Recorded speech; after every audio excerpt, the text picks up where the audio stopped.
비스트 오브 리인카네이션 해봤습니다. 한국말로 윤회의 짐승이죠. 전 플스5 버전으로 플레이했고요. 개인적으로 이 게임에 대한 기대가 아주 컸는데요. 여주인공 얼굴부터 포스트 아포칼립스 세계관도 그렇고 스텔라 블레이드랑 겹치는 부분이 꽤 많은 것 같아서, 물론 여기는 여주인공이 안 벗었다는 결정적인 차이가 있긴 하지만 어쨌든 이 게임이 풍기는 전체적인 분위기나 검을 휘두르면서 펼치는 액션, 그리고 개발사 게임 프리크의 완전히 새로운 도전이라는 점까지 여러모로 화제가 됐고, 저 또한 큰 기대에 걸고 있었는데 기대만큼 좋았던 부분도 물론 있지만 정녕 이게 최선이었을까 싶은 애매한 부분이 많아서 결과적으로 제 기준에서는 평타 이상을 넘기지 못하는 범작으로 정리가 되는 것 같습니다. 그럼에도 불구하고 사람에 따라 충분히 진하게 즐길 여지는 있는 게, 다른 게임들에서는 못 보던 독특한 매력도 있긴 하거든요. 일단 이 게임 주인공이 식물인간입니다. 아니, 그 의식 없는 혼수 상태 식물인간 말고 약간 원피스로 치면 식물 열매라도 먹은 것처럼 식물이랑 융합된 상태라고나 할까요? 그래서 식물인간으로서 머리카락에서 나뭇가지, 식물 줄기 같은 게 쭉 뻗어나가면서 그걸 이용한 특이한 움직임과 기술들을 시전하는데요. 그 중에 제일 기본적인 게 점프 버튼을 길게 꾹 누르고 있으면 발 아래로 식물이 쭉 자라나면서 위쪽으로 일종의 슈퍼 점프가 언제든 가능하고요.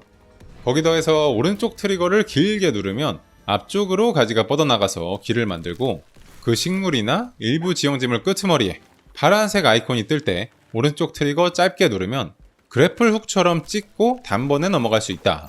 뭐 이런 식이라 월드 곳곳에 높은 지형지물이 많고 오르락내리락 할 일이 많긴 한데, 문제는 이게 일단 오픈월드 게임이 아니다 보니까 보이지 않는 벽, 못 가는 구역이 너무 많다는 거. 저 위에 뭐가 있을지 궁금해서 가봤더니 못 가는 곳이라서 엉거주춤 괴상한 자세로 공중에 묶여있다가 어설프게 착지 않는 경우가 허다하고, 갈 수 있는 곳이었다고 해도 딱히 건질 게 없고, 그리고 낙상 데미지도 없다는 것까지 합쳐져서 높이 멀리 얼마든지 갈 수 있는 액션 되면 뭐합니까? 그걸로 볼 수 있는 재미가 없는데, 이 게임은 너무 많은 부분이 다 이렇게 기껏 좋은 아이디어로 흥미로운 요소들을 마련해 놓고 정작 그걸 갖고 신나게 놀 수 있는 그 판을 깔다 만 듯한 느낌을 받게 되더라고요. 그래도 전투 액션은 일단 좋은 점이 많이 보였습니다. 패링 손맛도 괜찮고 모션도 이 정도면 훌륭하고, 근접 전투를 기본으로 원거리 무기도 쓸 수 있고 스킬이랑 버프도 재밌는 게 많은데, 특히 플스패드 기준 세모 누르면 시간이 멈추면서 주인공 엠마랑 같이 다니는 개 쿠의 기술을 쓸 수 있죠. 그러니까 빠른 템포의 실시간 액션에 살짝 턴제 커맨드 전투가 짬뽕된 형태로 이렇게 안전하게 데미지 입히면서 경직도 먹이고 적의 약점도 공략하면서 콤보 넣을 수 있는데, 개로 기술 쓰는데 필요한 포인트는 또 패링을 할 때마다 쌓인다. 그러니까 공격과 방어 태세를 적절히 번갈아서 취하게 되는 이런 흐름도 개인적으로 참 마음에 들었거든요. 그 다음 스킬트리도 아주 인상적이었던 게, 스킬트리를 이 게임 컨셉에 맞게 진짜 나무로 형상화해서 나무 줄기 쪽으로 기본 스킬, 콤보 같은 것들이 열리고, 뿌리 쪽으로 각종 패시브 버프나 특수능력 잠금 해제하는 이런 구성의 스킬트리가 디테일 굿이었고요. 근데 문제는 상대하는 적들이 맨날 그 밥에 그 나물, 다양성이 너무 떨어지고 큰 위협이 되지도 못한다는 거. 물론 이런 액션 게임을 거의 안 해본 사람한테는 마냥 쉽기만 한 전투는 아닐 수도 있겠지만, 소울라이크 게임이나 그 비슷한 거 하나라도 깨본 사람이라면 저처럼 쫄깃한 맛이 좀 부족하게 느껴지지 않을까. 잡몹들은 말할 것도 없고 처음 봤을 땐 웅장한 보스전도 대충 한 서너 개 정도 되려나? 너무 단조로운 패턴으로 공격을 해오는데, 대부분 또 눈에 훤히 들어오는 뻔한 공격이고 패링 타이밍도 널널해서 쉽게 공략 가능하거든요. 난이도가 쉬움, 중간, 어려움 이렇게 3개 있기는 한데, 난이도를 올려도 체감상 그냥 보스 체력은 올라가고 내 공격력은 내려가는 그런 수치상의 조정이 다인 것 같더라고요. 그러면서 잘 보면 조금씩 다른 애들 같기는 한데, 뚜렷한 차이 없는 개성 약한 적들만 계속 상대하다 보니까 큰 의미 없이 반복적인 전투로 텐션이 늘어진다는 거. 말이 나와서 말인데, 이 늘어지는 텐션이요, 전투나 탐험은 그나마 양반입니다. 약간 옛날 JRPG 스타일로다가 컷신도 많고 대화도 양이 은근 많은데, 이게 예를 들면 넌 무슨 음식 좋아해? 이런 식으로 쓰잘데기 없는 얘기를 어찌나 그리 오래 했었는지, 그런 대화가 그냥 안 걸어도 상관없는 선택적인 거면 모르겠는데, 이 게임에서는 해당 NPC랑 친밀도 올리려면 말을 계속 걸어야 되기 때문에 손해보기 싫으면 지루한 대화를 억지로 해야 되는 그런 강제성이 너무 옛날 방식 같아서 별로였고요. 그리고 결정적으로 게임 페이스를 완전히 처지게 만드는 게 캐릭터들 목소리가 너무 매가리가 없어요. 出かけるときに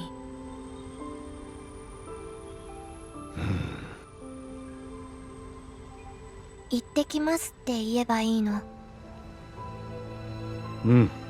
そうだな。それがいい。わかった。 이게 성우들 문제라고는 안 보는 게 주인공 엠마는 무려 니어 오토마타의 2B 성우고 그 밖에 조연들도 메탈 기어 솔리드, 사일런트 힐 2, 페르소나 등등 출연한 잔뼈 굵은 베테랑 성우들인데 아마 게임 스토리, 세계관 설정 때문에 일부러 음울한 분위기를 조성하려고 나긋나긋 차분하게 가자는 디렉션이 떨어진 거겠죠? 아무리 그래도 액션 게임을 이렇게 졸리게 만들면 쓰나. 거의 ASMR 수준으로 음악도 약한 데다가 이 대사랑 대사 사이에 이상할 정도로 침묵이 길어서 이건 왜 이렇게 만들었지? 도저히 이해가 안 되고 답답한 구석이 있습니다. 사실 스토리의 큰 줄기만 놓고 보면 저한테는 충분히 흥미로운 구석이 있었거든요. 모종의 이유로 인류 문명이 멸망한 서기 4026년의 일본을 배경으로 부정한 힘이라는 질병에 잠식된 소녀 엠마와 그녀를 따르는 거대한 개 쿠가 이 부정한 힘의 근원으로서 괴물들을 창조하고 세상을 멸망으로 이끌었다고 전해지는 윤회의 짐승을 토벌하러 모험하는 줄거리인데 약간 바람계곡의 나우시카 같은 느낌도 있고 원령공주 느낌도 있는 신비로운 분위기. 게임을 시작하면 엠마와 쿠의 현재 모험이랑 과거의 엠마와 쿠가 어떻게 만나게 됐는지 시점을 번갈아 가면서 보여주는 1장으로 시작해서 점차 수수께끼 같은 다른 캐릭터들의 등장과 함께 엠마와 쿠에 얽힌 비밀과 윤회의 짐승의 정체는 어떤 것인지 조금씩 진실에 다가서는 플롯 자체는 좋았거든요.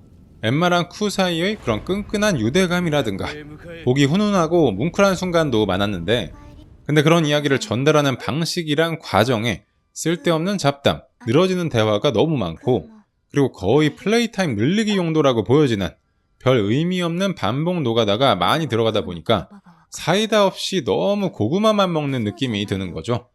이런 게 유독 더 아쉽게 느껴지는 게 패링 손맛이라든가 화려한 액션 연출이라든가 분명히 맛있어 보이는 재료들이 있으니까 좀 더 공들여서 요리를 잘했다면 갓겜 됐을 법한 포텐도 엿보이는데 차라리 출시 연기하고 오래 다듬지 그랬나.